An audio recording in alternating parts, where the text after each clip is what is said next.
Moi, j'étais un Américain du Nord français. Chaque semaine, avec Yann et French. Mais Frank est pas là. Donc, c'est Yann tout seul. Oui, Frank, mon ami Yann, raconte un peu. Il est en genre de congé, il me semble que je le vois pas sur... Chez eux, il y a un électricien dans la maison. OK. Donc, il est en stress avec l'électricien, c'est ça? Oui, là, il voit des... Il est en train de faire un trou dans le mur tantôt, quelqu'un cache. OK. Les électriciens à 150$, ça n'existe plus, là, en passant. Ouais, puis c'est pas bon pour le podcasting tant que ça quand quelqu'un pète ton mur dans la maison. Là. Non. C'est pas le temps, ben. Hey, quelle sorte de semaine vous avez eu, les boys, avec tout ce qui s'est passé depuis la semaine passée? On s'est jasé mercredi passé, le lendemain. Depuis ce temps-là, il y a le show continue. Mais avez-vous remarqué qu'est-ce qu'on s'était dit le mercredi, puis ce qui est arrivé depuis une semaine, il n'y a rien de ça qui se produit? Dans le sens que moi, j'étais certain que avec la mort évidente je dirais... ce que représentent les médias maintenant dans l'impact réel de la vie des gens. Je pensais que ces gens-là allaient prendre une genre de pause, puis qu'ils allaient se réfléchir un peu à ce qui est arrivé, puis faire un constat. Faire un constat. Bon, il y en a qui le font. Aux États, je l'ai parlé d'un peu tantôt, il y a la gang de CNN qui va faire un ménage.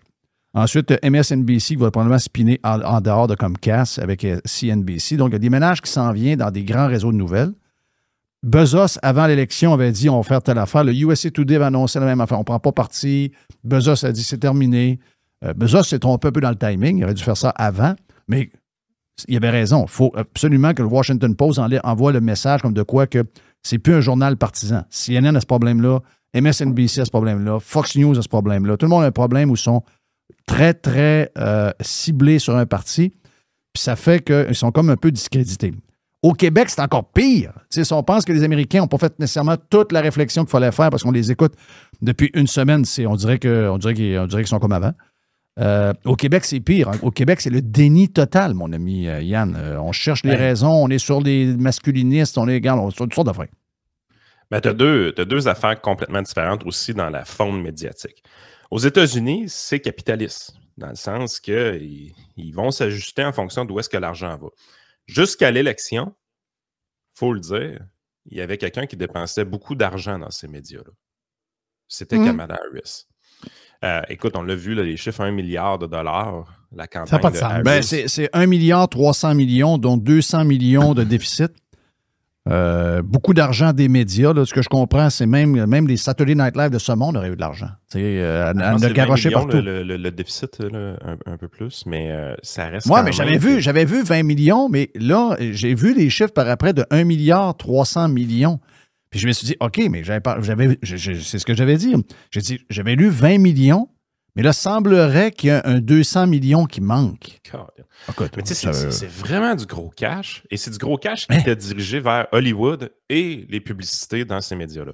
Fait que c'est sûr que jusqu'à l'élection, ces médias-là allaient être ultra partisans envers les démocrates. Puis un peu la même chose aussi Fox News de son côté. Parce que cette manne-là, une campagne électorale de cette envergure-là aux États-Unis, c'est une manne pour les médias de masse là-bas. Les pubs, tu sais, je veux dire, Kamala Harris, elle ne met pas 2, 3, 400 millions de dollars en publicité à CNN, MSNBC puis ces réseaux-là en pensant qu'elle va réellement être capable d'influencer le vote avec ça. Okay? Ce montant d'argent-là n'est pas mis dans ces médias-là pour convaincre l'électeur de voter démocrate. Ces montants d'argent-là sont mis dans les médias pour acheter l'approbation des anchors, des commentateurs de ces réseaux-là, tout simplement. C'est un peu fou, mais au moins, tu sais, ça reste que je suis plus confortable avec ce modèle-là parce que c'est volontaire. Il y a quelqu'un qui a donné l'argent au parti volontairement. Le parti a volontairement donné cet argent-là aux médias pour acheter leur approbation, pour acheter le endorsement de Eminem, de Beyoncé, de Megan Thee Stallion, toute cette gang-là. Mais tout est fait de manière volontaire. Oprah Winfrey, 1 million de dollars. Ah ouais, c'est pas à moi, c'est à mes compagnies. Hey, come on, c'est à toi. Ah ouais. Je veux dire, au moins, ça reste que tout ça est volontaire. Au Québec, ce qui est un peu débile, c'est que c'est fait avec l'argent des impôts du monde. Ça me fait chier. Oui. Ces médias-là, traditionnels-là, au Québec, sont encore beaucoup plus forts dans la tarte, là, sont encore beaucoup plus forts qu'aux États-Unis, dans le sens que Joe Rogan a eu un impact gigantesque aux États-Unis sans être dans les médias traditionnels. Faisons-nous pas de cachette, le Joe Rogan québécois, il n'existe pas encore. Le gars qui va avoir ce type d'impact-là dans une campagne électorale, on n'est pas rendu là. Ça va-tu prendre 5 ans, ça va-tu prendre 10 ans? C'est sûr que ça va être plus tard. Ça prend toujours 5 ans. Le Québec, c'est toujours 5 ans. Sur toutes les histoires technologiques, d'habitude, de réseaux sociaux, de médias, le Québec est toujours 5 ans en retard. Fait qu'on est dans ce contexte-là présentement, puis éventuellement, on va tendre vers ça. Ce qui est fou, c'est qu'on a l'impression qu'au Québec, ils ne le réalisent pas. Quand ils font l'analyse de ça, c'est une analyse qui est extrêmement simpliste. C'est une analyse qui est borderline. Je veux dire, ça ne passerait pas l'étape d'avoir une bonne note au cégep. L'analyse qu'on a présentement dans nos médias, là, si tu as un cours de politique américaine au cégep, je m'excuse, tu es recalé. C'est vraiment médiocre l'analyse qui est faite. C'est une analyse qui est basée uniquement sur l'identitaire. Bon, ben là, tu es une femme noire, tu aurais dû voter pour ça. Là, présentement, tu sais, je sais, une analyse bas de gamme, un peu comme tu peux trouver à MSNBC, où est-ce qu'on va dire, ben là, la raison pourquoi les démocrates ont perdu, c'est que la femme blanche, pas éduquée, ça c'est uneducated, là, ça veut dire pas éduquée. Moi, je veux dire, de ne pas avoir un college degree, qu'on dit que ces gens-là sont pas éduqués, moi, ça me lève le cœur. Je veux dire, ils peuvent avoir un diplôme de secondaire 5 et être considérés ne pas avoir un college degree, là, vous comprenez un peu l'idée. Donc, la femme blanche pas éduquée qui n'est pas sortie voter, c'est de sa faute si Kamala n'a pas gagné. Tu sais, les Black American Women, eux autres, ils ont essayé de sauver le pays puis ça n'a pas fonctionné. Tu sais, à un moment donné, là, tu n'es que dans l'identitaire pour faire ton analyse, ben, je veux dire, tu mérites de crever. C'est beaucoup plus complexe que ça. En fait, dans les mêmes sondages, tu vois que la démographie dans laquelle Donald Trump scorait beaucoup, c'est une démographie qui disait « J'ai été très affecté par l'inflation dans les dernières années ». C'est cette démographie-là qui est sortie voter pour Donald Trump majoritairement. Oui. C'est le critère le plus décisif dans tous les critères disponibles pour faire de l'analyse. Oui, c'est ça. C'est toutes les histoires d'essayer de réfléchir. Bon, c'est sûr qu'il y a une réflexion Trump, il y avait un plan. Mais le côté, puis ça, c'est la politique a toujours été comme ça, de dire, bon, OK, là, on va aller toucher les femmes, on va essayer de les convaincre, la femme latino, tu sais, tout ce côté. Donc, on va parler d'avortement, tout ce thinking-là, ça a été un big fail. Là. Sérieux, là, ça a été un très, très... Parce que ce que je comprends, c'est que la campagne de Trump, lui, il a voulu convaincre surtout ses électeurs qui étaient peut-être pas très enthousiastes à aller voter. Il n'a pas fait sa campagne en fonction de convaincre une démocrate ou un démocrate de voter pour lui. Exact. C'est pas du tout le même thinking de stratégie. Et toutes les campagnes devraient être faites comme ça. L'électeur typique est un interrupteur que tu dois allumer à on. Tu sais, je veux dire, les taux de participation de 100%, on ne voit pas ça dans les élections. Ça fait en sorte que c'est pas mal plus rare de voir quelqu'un qui a... En fait, on a les chiffres de ça aussi. Quelqu'un qui a voté pour Donald Trump en 2020, ben, 95% de ces gens-là ont voté pour Donald Trump en 2024. Mm-hmm. Donc, il y a juste 5% des électeurs de Trump qui ont changé de camp. Quelqu'un qui a voté pour Biden en 2020, 92% de ces gens-là ont voté pour Donald Trump.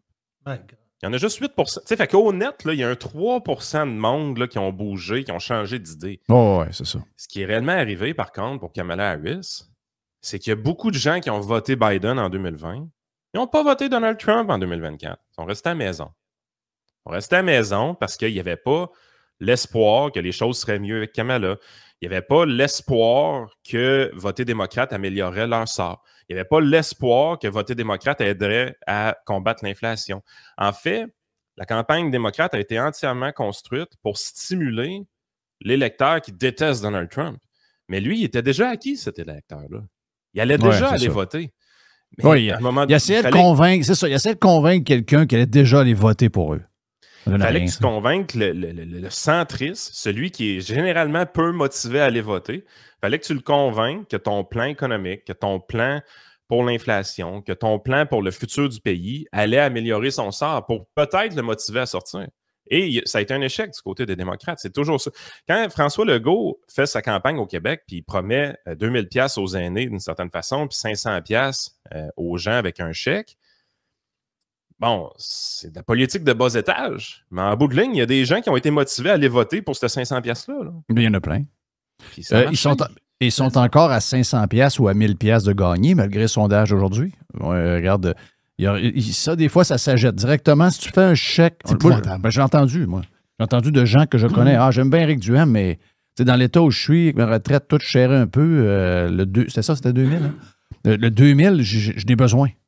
Ah, ouais. Mais ça, c'est le problème, c'est que les gens ne savent pas comment lire des sondages. Les gens ne vont pas voir les bonnes questions en arrière. Prends le sondage de Léger ce matin qui est sorti. Hey, si t'es Paul Saint-Pierre-Plamondon, tu reçois cette nouvelle-là, 35% en avance, tu peux te péter les bretelles et te dire « Ouf, hey, ça va bien. Ça va bien. Hey, je suis vraiment content. Je suis heureux. » La réalité, c'est que le vote de PSPP est fragile. Puis si tu regardes le sondage Léger comme il faut, tu te rends compte qu'il est très, très, très fragile, son vote. En fait, 25% des gens qui veulent voter pour le PQ présentement ne sont même pas souverainistes. Ouais. Tu sais, je veux dire... Ils sont juste écœurés de la CAQ puis ils ne savent pas trop où aller. C'est un vote qui peut aller dans tous les partis politiques à ce moment-là. Là. En fait, on a même eu un sondage il y a quelques temps qui disait que si le PLQ, pour une raison que j'ignore complètement, était dirigé par Pablo Rodriguez... Ah! Arrête! Le PQ était beaucoup plus bas dans les sondages. Fait que là, tu es là, tu te dis... L'électeur québécois, présentement, là, il est prêt à voter pour une vierge politique québécoise. Grosso modo, c'est ça que ça nous dit. Ça nous dit pas que Pablo est meilleur que PSPP. Ça nous dit pas que PSPP est mauvais. Ça nous dit pas... Tout ce que ça dit, là, c'est que les Québécois commencent à être tannés du monsieur au fromage en crotte puis sont prêts à changer pour à peu près n'importe quoi. Ils sont juste pas prêts à voter pour un conservateur. C'est la seule chose qu'ils nous disent. Les Québécois disent... Amène-moi quelqu'un qui a un semblant de virginité politique au Québec, là, puis je vais voter pour. C'est un peu ce qui est arrivé à PSPP, pourquoi il est aussi haut dans les sondages, et qui risque d'arriver à Pablo Rodriguez s'il gagne la course du PLQ. Il y a un semblant de virginité attribué à ce gars-là, chose que je comprends pas, parce que je veux dire, le gars, c'était le lieutenant politique de Justin Trudeau. Là. Moi, je ne pas ça une virginité politique dans ma tête, mais les Québécois semblent dire que c'est suffisamment vierge pour eux autres. Quelqu'un me dit le pouvoir des cheveux. Non, c'est vrai. Genre de touffe blanche avec une barbe. Oui. Vous faites... Mais non, mais c'est. Des fois, c'est des affaires très, très niaiseuses. Une belle barbe bien taillée. Tu sais, c'est des affaires très niaiseuses. Oui. Tu sais, tantôt, Joamel me dit hey, il y a vraiment des rumeurs à Montréal comme de quoi que Mélanie Joly pourrait se présenter comme mairesse de Montréal. Mais là, Joe, il dit hey, ça n'a pas de bon sens. Je vais dire arrête. Surprise là. Elle va gagner. Mais oui. Ça se présente un matin. Elle est élue à Huntsic, à Montréal. Oui. Elle a été élue en 2015, en même temps que Justino. Oui. Fait qu'elle est là depuis tout le temps, elle, là. C'est ça. Puis pas rien que ça. Bon, elle fait des belles photos. OK? Oui. C'est une belle femme. Là, elle est sur le gun depuis, même avant 2015. Elle s'était présentée dans le temps. Là, on la connaissait avant qu'elle soit élue en 2015. Donc, ça fait longtemps que... Bonne amie de jeunesse de PSPP, donc leur lien libéral, il y a un lien libéral quelque part. Moi, je pense 40. Moi, excusez-moi, là. Mais ouais, mais ça n'a pas de crise de bon. Oui, je sais que ça n'a pas de crise de bon sens, mais c'est pas rien que nous autres qui votent. Le monde, les Québécois sont de même. Si tu veux, je te dis, regarde, le sondage là, que tu me parles, puis on peut le mélanger. Je pense qu'ils ont sorti, je ne sais pas si c'est du même sondage, mais ils ont sorti les chiffres qu'on a déjà eus, là. Comme de quoi que les jeunes, ça s'est fait capoter, ben, sont en train de virer fou avec ça. Là. Les jeunes sont en train de devenir plus conservateurs. C'est sûr, Chris, le monde n'est pas capable d'acheter une maison. Avec ce petit bout de sondage-là, tu viens d'expliquer la dernière semaine médiatique qu'on a eue au Québec. Exact, c'est carrément ça. Trump, montée du conservateur, montée de la droite chez les jeunes, parfait, il faut démolir ça avec un barbu qui mêle un peu. Avec ces histoires de finances que je n'avais pas supposé de savoir. Là. C'était tellement malaisant de lire ça un matin, je capotais. Mais c'est ça. C'est pourquoi ma blonde disait ça. C'est quoi cette crise d'affaires-là? J'ai dit, voyons, Trump, les jeunes sont de plus en plus conservateurs, poilièvres, etc.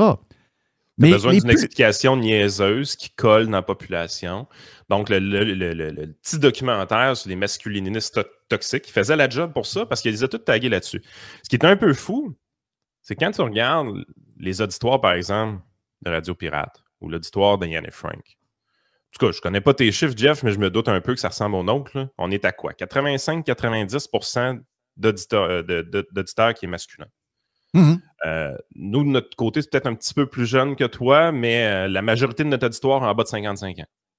Mais nous autres, le portrait type est aux alentours de 45. Donc, beaucoup plus jeune que moi. Yeah! Donc, dans vos âges. Dans les âges, probablement qu'on est dans les âges, c'est les mêmes âges que nous beaucoup. C'est carrément les mêmes âges que nous autres. Fait que, tu sais, techniquement, là, nos podcasts, qui nous autres vont rejoindre à peu près chacun 12 à 13 000 personnes, dans ton cas, ça doit être plus autour de 25 000, 30 000 par épisode. Ben, ces podcasts-là, ils rejoignent des jeunes qui sont sensiblement le même auditeur typique que ces masculinistes toxiques-là. Mais pourquoi c'est pas nous autres qui est dans le journal, tu penses, pour parler de la montée du conservatisme au Québec? Pourquoi c'est pas ces podcasts-là? C'est parce que qu'est-ce que tu veux qu'ils disent de mal contre ce qu'on fait? On a le paysage médiatique depuis tout le temps. On existe depuis longtemps. Les conservateurs, les gens qui vont réellement aller voter conservateur, Pierre Poilievre, il y a pas mal plus de chances qu'ils écoutent Radio Pirate, pas mal plus de chances qu'ils écoutent Radio X, pas mal plus de chances qu'ils écoutent Yann Efrain que les masculinistes toxiques qu'on nous a présentés dans le documentaire. Ils sont à la marge, ces gars-là. Sauf que ce sont aussi des caricatures. Ben oui. Donc, le fait que ces gens-là soient des caricatures, ils peuvent être utilisés pour démoniser l'électorat. Mais je veux dire, moi, là, à un moment donné, tu regardes ça aller et tu te dis, mettons que je suis un jeune de 28 ans, un jeune homme de 28 ans. Dans quel contexte voulez-vous bien que je me décide à aller voter pour Québec solidaire? Sérieusement, là, Québec solidaire, là, on va juste faire un petit rappel. Ça, c'est le parti qui ont dit à Julien Cardinal qu'il était trop masculiniste pour se présenter à la place d'Étienne Grandmont. C'est le parti qui ont dit Olivier Bolduc, là, c'est assez, là, on ne veut plus qu'il se présente dans un comté de Prochaine Québec. fois, ça va être des filles. C'est un parti qui, jusqu'à la prochaine élection générale, a interdit les saucisses pour candidats, éventuellement. Il ne pourra qu'avoir que des femmes qui se présentent pour Québec solidaire dans toutes les partielles d'ici la prochaine élection générale. Comment voulez-vous qu'un homme de 27 ans décide de voter pour Québec solidaire dans ce contexte-là? Dans le contexte qu'on lui dit, si tu es un jeune homme, c'est mal. Si tu es un jeune homme, on ne peut même pas te présenter à une élection parce que tu représentes le problème de notre société. Dans quel Christi de monde de fous ils pensent que ces gens-là peuvent aller voter pour ça? Donald Trump a gagné aux États-Unis. Donald Trump, est-ce qu'il a dit aux hommes noirs de ne pas voter pour lui? Est-ce qu'il a dit aux hommes noirs, vous représentez l'échec de notre pays? Est-ce qu'il a dit aux hommes latinos que c'était le problème de notre pays? Non, il n'a pas fait ça. Mais les démocrates de l'autre côté, ils disent aux hommes blancs qu'ils représentent le problème de notre société. Christy, vous ne pouvez pas mettre un X sur une partie de l'électorat comme ça. C'est pour ça que vous perdez l'élection. Oui. Il y a une partie de l'électorat qui ne peut pas voter pour eux. Vous n'arrêtez pas de dire qu'ils sont la cause de tous les problèmes. C'est juste ça, là. C'est juste ça qui se passe. Mais oui, c'est carrément ça. Écoute, puis tu as raison sur... Puis ils ont monté un genre de... Moi, les premiers jours, je n'ai pas suivi. C'est ma blonde qui me racontait un peu l'histoire. Elle me disait, ça fait 2-3 jours qu'ils sont là-dessus, etc., etc. J'essayais de voir c'était quoi, là. Je me dis, parce que je vais parler avec la semaine prochaine avec le journaliste qui a fait le genre de documentaire. Là. Il vient ici pour autre chose, mais on va certainement parler de ça parce que c'est devenu trop un gros sujet. Mais je regardais l'histoire, je me dis, c'est quoi le fond de ça? Qu'est-ce qu'ils veulent accomplir avec ça? Je peux comprendre qu'il y a des idées qui sont un peu flayées. Moi, ça ne me rejoint pas. Là. Je veux dire, moi, j'ai des filles. Donc, c'est sûr que si tu me dis, un jour, je veux sortir avec ta fille puis je veux la dominer, on ne passera pas une bonne soirée.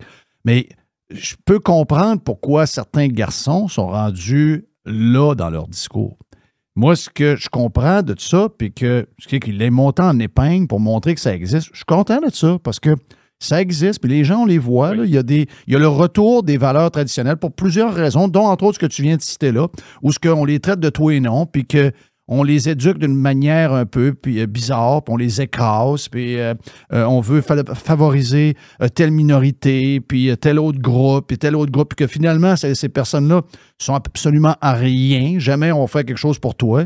À un moment donné, tu te dis, comment ça se fait qu'il est rendu de même? Lui, comment ça qu'il est rendu radical de même? Mais comment ça se fait? Ça n'a pas de bon sens. Chris, regardez comment vous les traitez. C'est normal, à un moment donné. Vous êtes tellement rendu way out dans votre folie, de toutes vos folies accumulées, que l'autre bout, pour essayer de contrer ce que vous faites, c'est sûr qu'ils vont se rendre bien loin pour essayer d'attirer l'attention un peu puis montrer qu'ils existent. Ça, c'est tout à fait normal. Mais à la base, tous les mouvements à la marge il y en a de tous les goûts. Là. Je veux dire, on est dans une société explosée en 2024. Ben le oui! mouvement 4B, là, les filles là, qui veulent rien savoir des hommes puis extrêmement misantes de leur côté. On peut faire des reportages là-dessus aussi, si vous voulez. Là. C'est des crises de folles. Ben, c'est sûr. Mais ils ne font pas. Est-ce qu'on pense que ces filles-là représentent réellement une tendance dominante dans la société? Zéro. C'est à la marge. Ben, Zéro. ces gars-là masculinistes qu'on nous a présentés, ils sont à la marge aussi. Ben oui. Arrêtez de penser que ces gens-là représentent 40% des jeunes présentement. Là. L'adéquation qui est faite, c'est qu'il y a presque 40% des jeunes de 18-34 ans qui veulent voter pour Pierre Poilievre au Québec. C'est tout près de 50% au Canada anglais. Donc, c'est la faute à Andrew Tate. Là, tu es là, tu dis, OK, là, vous y allez fort un peu, les amis. Ah oui. Vous y allez fort vraiment peu, beaucoup, mais en partant, là, ouais, mais t'as peu, Andrew Tate, là, je ne sais pas au Canada, je ne connais pas assez le Canada pour ça, mais je peux dire que Andrew Tate, là, on s'en va voir même des jeunes, là. On s'en va voir même des jeunes, puis ils connaissent pas Andrew Tate, là. Ah non. Tu sais, il y en a quelques-uns, tu vas dire, ah ben moi j'écoute Andrew Tate depuis toujours. Ben, je sais, on va en pogner, là. Mais en général, il n'y a pas un esti de chat vraiment qui connaît qui est Andrew Tate. On est dans un dôme, ici, par la langue, pour toutes sortes de raisons. C'est déjà, en partant, la prémisse est mauvaise. C'est pas vrai que Andrew Tate a une influence sur nos jeunes. Encore moins probablement que ces gars-là, le gars qu'on a vu à Tout le monde en parle, qui parle jaser dans le journal le matin. En partant, il y a ça, là. Ça, c'est démesuré. Te rappelles-tu de la fille Eliane Gamache-Latourelle? Non. Est-ce que c'est la fille que tu vas parler cette semaine, Jerry? C'est-tu elle qui est partie la répétition? Non, c'est pas elle. Non, je ne sais pas c'est qui. Eliane Gamache-Latourelle, c'était une fille de pharmacien qui avait devenu entrepreneur assez jeune. Puis Mark Fisher avait fait des livres sur elle, La jeune millionnaire en affaires, puis tout ça. Elle avait la grosse vie sale. Là, c'était la jeune millionnaire, puis tout ça. Puis il y a eu un livre sur elle, puis un deuxième livre, tout ça. Finalement, la fille était un peu du type Elizabeth Holmes, là, fake it until you make it. C'est ça. Tout le temps, on a connu des gens dans la vie qui ils font à semblant d'être riches, ils font à semblant d'avoir du succès, puis en réalité, ils font juste faker. Là. Elle n'avait pas d'actif, rien, puis elle a fait faillite. Là. Elle n'avait rien. Ouais. Ben, le gars que vous avez vu en fin de semaine, c'est un peu ça. Okay? C'est un peu ça. Fake it until you make it. Mais ces gens-là existent dans nos médias depuis toujours. Ben oui. C'est des histoires qui sont montées en épingle depuis toujours. C'est pas un phénomène qui est nouveau. Puis ces gens-là, pour avoir du succès, tu sais, je veux dire, c'est quoi la différence entre eux et Raël, il y a 30 ans? Là? Pour avoir du succès, ces gens-là vont se construire un réseau de gens qui les suivent puis qui les adulent un peu. Mais tout ça part toujours de la même... C'est un peu toujours le même pattern. C'est pour construire un culte, parce que c'est des cultes, ces affaires-là. Pour construire un culte, tu dois viser des gens qui ont perdu espoir. Ça, c'est à la base de tout. Bien, si ce type de culte-là masculiniste connaît une recrudescence un peu, ça veut dire que le réel problème, c'est qu'il y a des jeunes hommes qui perdent espoir. Bien, calvasse, qui est-ce qui en est responsable? Peut-être ceux-là qui n'arrêtent pas de Dieu dire qu'ils sont le problème de notre société. Ben oui. Ah, bien sûr, ils ne comprendront pas ça zéro. Le problème, c'est pas Andrew Tate. Le problème, c'est pas les gars qu'on nous a présentés dans Mâle Alpha. Le problème, c'est les gens qui n'arrêtent pas de dire que les jeunes hommes, c'est des criminels en puissance, c'est des violeurs en puissance, c'est des batteurs de femmes en puissance, puis qu'il faudrait les tasser de la société parce qu'il faut faire de la discrimination positive, ou non, excuse, de l'affirmation positive. Il faut qu'on donne leur job qu'ils pourraient avoir en travaillant fort, en ayant un bon diplôme. Il faudrait qu'on prenne leur job et qu'on la donne à quelqu'un qui vient d'un autre pays parce qu'il a la peau d'une autre couleur, parce qu'il a une autre religion, puis il s'est fait couper le zouiz. Lui, c'est normal qu'il passe en avant de toi. Il s'est fait couper à graine. OK? Ferme ta gueule. Oui. Ça se peut qu'il y ait des jeunes hommes qui perdent espoir à un moment donné. Là. Oui, exact. Mais ça, il essaie jamais d'aller de ce coin-là. Ouais, peut-être qu'on est allé un peu loin de l'autre bord. Peut-être que c'est pour ça que peut-être que c'est nous autres qui les a créés.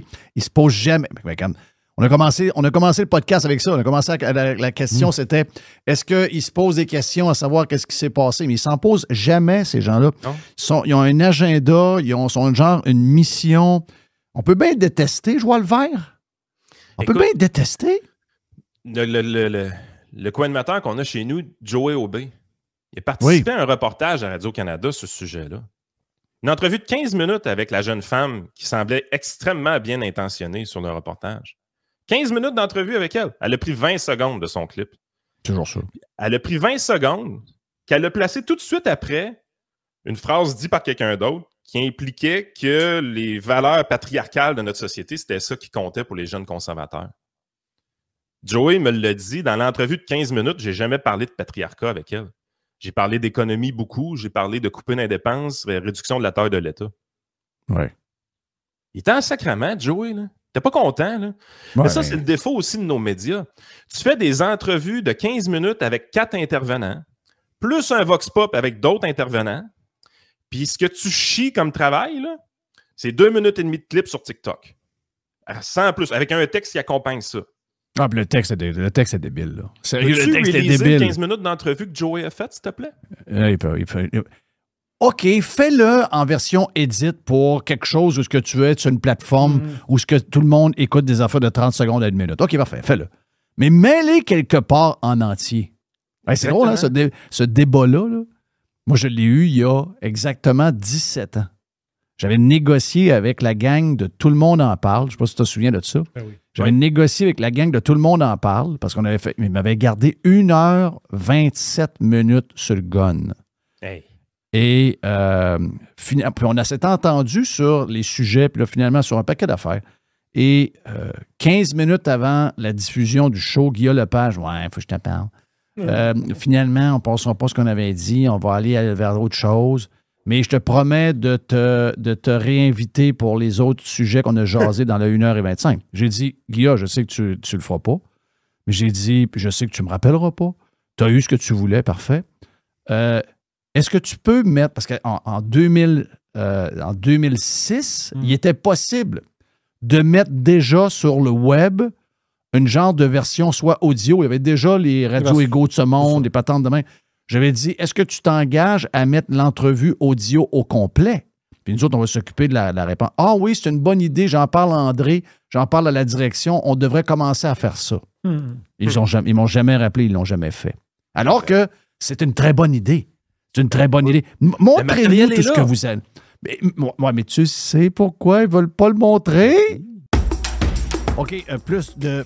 je partais pour dire Yann et Frank, mais plus de Frank. On fait encore un autre 25-30 minutes avec Yann et Frank dans la version Prime de Radio Pirate.